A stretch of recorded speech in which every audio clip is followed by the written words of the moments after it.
Hey tropa, Scooter Kid na naman. Nung ginawa natin tong video nito, maraming nag-PM at maraming nag-request. Gusto nila makita kung paano gawin yung magenta or yung kulay pink. Kaya eto, triple pink mga tropa. Tignan mo ang angas oh. Apakalandi ng kulay. So doon sa mga nag-request kung paano gumawa ng kulay pink na ganito, panoorin nyo tong video na to mga tropa para makakuha kayo ng idea na magamit nyo at magaya nyo sa DIY projects nyo. Siyempre, samurai paint ang ginamit natin dyan. Wala nang iba tropa, samurai paint lang sa kalam. At dito natin sisimulan yan. Ito, yung sporty natin na engine cover.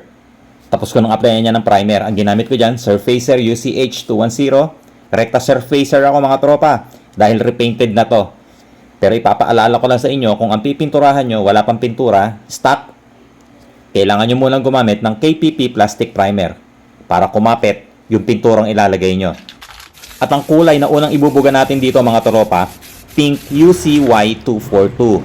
Ito yung undercolor ng 2-coat system ng Samurai Paint na ang code pink UCY242. Ibig sabihin ng UC mga tropa, no? Undercolor yan. Ibig sabihin pang ilalim. Pinatuyo natin mabuti yung pink UCY242 mga tropa. Kaya ngayon nagbubuga na tayo ng pink TCY242. So itong pink na to, itong dalawang pink na ginamit natin, ito yung 2-coat system ng Samurai Paint. Kulay magenta to mga tropa.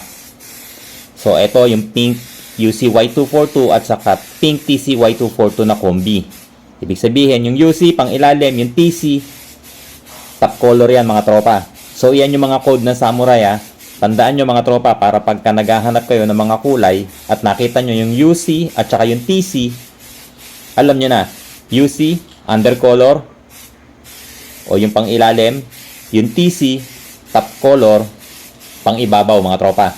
3 coats ang ilalagay natin dito, na sa ganon, pantay na pantay talaga yung kulay niya. Kumbaga, saradong-sarado yung pagka-pink niya. At next naman, gagamit ulit tayo ng paintbrush. At saka itong decorative chrome na ang code CO18. Pwede ka rin gumamit ng silver mga tropa. So ang gagamitin ko dito, decorative chrome. Magsasalin lang ako sa takip. Nang sa ganon, magamit ko to para sa paintbrush natin. At gagawa tayo ng forged carbon look. Pupunuin lang natin to ng mga linya. At syempre, dapat hindi ka maiinip mga tropa pag gumagawa ka ng ganito. At ang mahalaga, titignan mong mabuti kung maganda siyang tignan.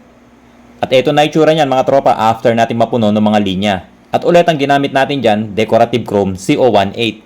Pero pwede ka rin gumamit ng silver na 3124 mga tropa. At ngayon ibubuga na natin yung pinakahuling pink natin, yung pangatlong pink na gagamitin natin. Ito yung candy pink CD022. So ang ginawa ko dito mga tropa, no, inabot yata ako dito ng 4 na coats. Medyo mahirap pakulayin itong candy pink. Kaya dapat mas maraming coats para sure ball na pantay yung kulay niya. At ngayon top coat clear na tayo mga tropa. Pero ang ginawa ko dito, binugahan ko muna to ng 3 coats ng clear 1128 mga tropa. Tapos pinatuyo ko yan maghapon.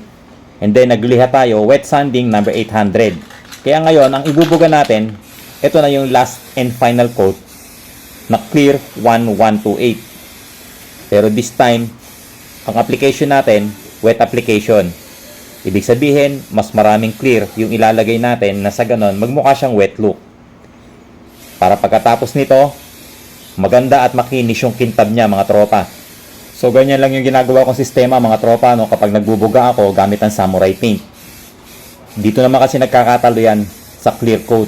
Mas makintab, mas makinis, mas maganda mga tropa. O, ito na mga tropa, finish na. Tapos na itong ating triple pink na forged carbon look.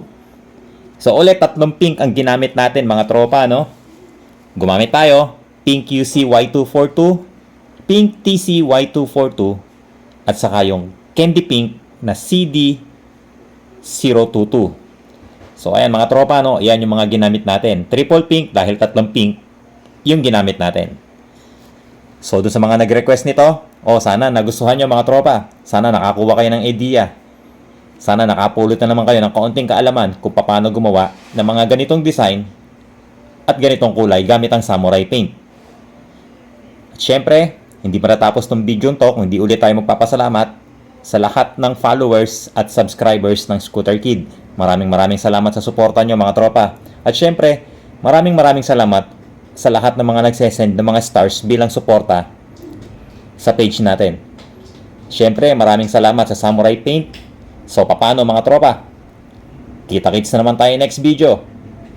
Ride safe palagi. Peace!